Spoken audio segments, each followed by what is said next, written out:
السلام علیکم ورحمۃ اللہ وبرکاتہ۔ الحمدللہ رب العالمین والصلاة والسلام علی رسولہ الکریم۔ ان اللہ و ملائکتہ یصلون علی النبی یا ایھا الذین آمنوا صلوا علیہ وسلموا تسلیما۔ محترم سامعین و ناظرین اکرام، آج ہماری گفتگو کا موضوع ہے قرآن پاک کا تعارف۔ اللہ تبارک و تعالیٰ کا یہ عظیم فضل و احسان ہے کہ ہمیں اس بات کی توفیق عنایت فرمائی کہ ہم قرآن کریم کی طرف متوجہ ہوں، قرآن کریم کی تلاوت کریں اور قرآن کریم کے فیض و نور اور ہدایت سے اپنے ظاہر و باطن اور قلب و روح کو روشن کریں۔ اللہ تبارک و تعالیٰ سے دعا ہے کہ مولا کریم ہم کو اس کی پابندی اور استقامت عطا فرمائے اور اس پر ہمیں ثابت قدم رکھے۔ سب سے پہلے ہم قرآن، یہ لفظ کیا ہے؟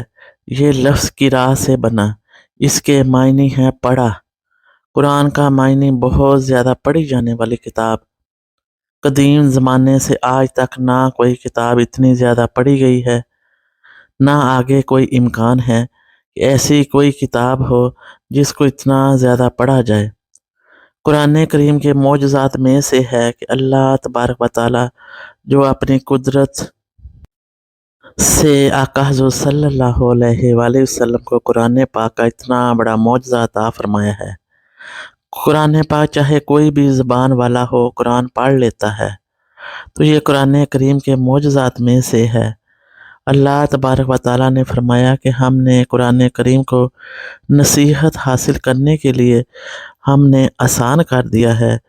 اس کی وجہ اللہ تبارک و تعالیٰ نے اپنے محبوب صلی اللہ علیہ وآلہ وسلم کو بنایا۔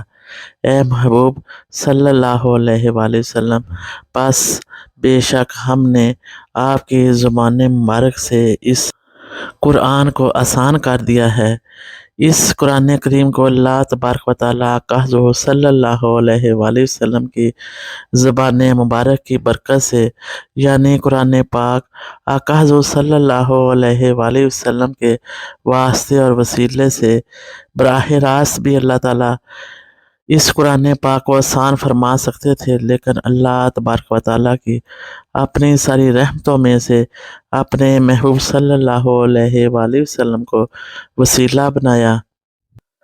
آقا حضور صلی اللہ علیہ وآلہ وسلم کے قلب اطہر پر قرآن کریم نازل ہوا اور آقا حضور صلی اللہ علیہ وآلہ وسلم جب اس کی تلاوت کرتے پھر وہ اتنا آسان ہو گیا کہ 5 سال کے بچے پڑھنا شروع کر دیتے ہیں۔ تو یہ قرآن کریم کا معجزہ ہے۔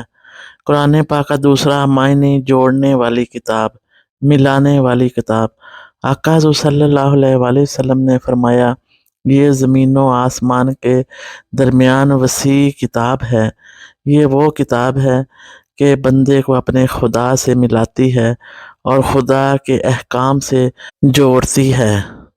قرآن پاک پڑھنے کا فائدہ کیا ہے؟ تو اس سلسلے میں بہت سی احادیث مبارکہ ہیں۔ قرآن پاک سکھانے والے حضور اکرم صلی اللہ علیہ وآلہ وسلم ہیں۔ انہی سے پوچھتے ہیں کہ یا رسول اللہ صلی اللہ علیہ وآلہ وسلم، ہم قرآن پاک کیوں پڑھتے ہیں؟ ایک حدیث مبارکہ حضرت ابو امامہ رضی اللہ تعالیٰ عنہ سے روایت ہے کہ لوگوں قرآن کریم پڑھو کہ بے شک قرآن کریم اپنے پڑھنے والوں کے لیے قیامت کے دن شفاعت کرے گا۔ قرآن پاک سمجھنے کے لیے نازل کیا گیا ہے۔ آقا حضور صلی اللہ علیہ وآلہ وسلم نے فرمایا، حضرت عبداللہ بن عباس رضی اللہ تعالیٰ عنہ سے روایت ہے اپنے چچا زاد سے کہ اے عباس کے بیٹے، اے میرے چچا کے بیٹے، کہ جب تو قرآن کریم پڑھے تو قرآن کو ٹھہر ٹھہر کر پڑھ، آرام آرام سے پڑھ، اس کے ایک ایک لفظ کو کھول کھول کر سمجھ سمجھ کر پڑھا کرو، اور جیسا اشعار پڑھتے ہیں رک رک کر یہ شعر کو پڑھا جاتا ہے، پھر اس پر سبحان اللہ ماشاء اللہ کہتے ہیں، واہ واہ کرتے ہیں، پھر دوسرا مصرع آتا ہے، تو یہ سلسلہ شعر کے آخر تک چلتا ہے۔ قرآن کریم کے جو عجائب ہیں، جو معجزات ہیں، اس کے ایک ایک لفظ کے اندر جو چھپے ہوئے معنی ہیں اس کے معنی کے ذریعے اپنے دلوں کو حرکت دو۔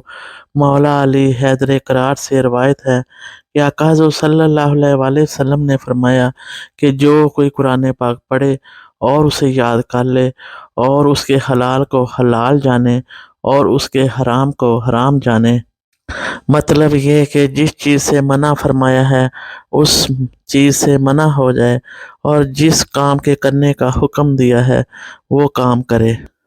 جو کوئی قرآن پاک پڑھے اس کو یاد کرے اور اس پر عمل کرے، دل سے اصل لو، دل سے سمجھو، دل سے پڑھو، دل سے جانو اور پہچانو۔